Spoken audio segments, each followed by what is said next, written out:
The standard metallic sight setup for an AR-15 is a post front sight and a rear peep sight located on the carry handle. The peep sight is used because the eye naturally wants to center objects inside of a hole. Competition shooters usually go with a flat top rifle and a set of match sights. The peep sight aperture on a match sight is usually smaller in diameter than those used on field guns. The reason for this is that you're shooting at a known target at a known distance, and a large field of view around the target is of little importance. In a field sight setting, the larger aperture makes it possible to track moving targets. For the front sight, I prefer something that offers a little more contrast than the standard post. The high-vis front sight is a good example of this. The fiber optic allows you to pick up the sight even when you're looking into a dark background. Also, its light gathering capabilities will make it more visible in low light conditions. What you want to be aware of is two very distinct methods of sighting in a rifle. One is referred to as point of aim, point of impact. The next would be considered a target sight setting when you engage a target at a known distance. Using this sight setting, the shooter aims at the bottom of the bullseye, which offers a very distinct contrast to the target. The bullet impact, however, will be in the center of the bullseye. Now let's discuss point of aim versus point of impact.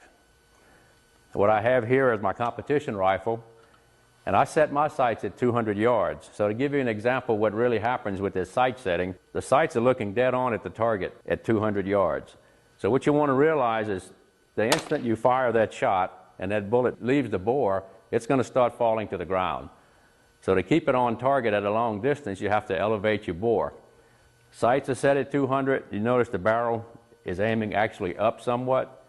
The reason for that is it's going to coincide with these sights in two distinct distances to the target. When I fire the round, it's going to come out in an upward position, impact the target, point of aim, point of impact at 50 yards, and also when it comes through its arc here and the bullet is going down toward the ground, it's going to have a point of aim, point of impact at 200.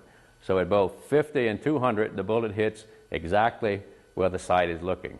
At all other distances, you will need to hold either high or low. How high or low you hold will be determined by where you have set your zero. For instance, my sight on my rifle is set dead on at 200 yards. I know at this sight setting I'll be dead on at 50, an inch high at 100, and 11 inches low at 300. If I encountered a stage where all the targets would be at 300 yards, I would set my sights for a 6 o'clock hold at 300 yards.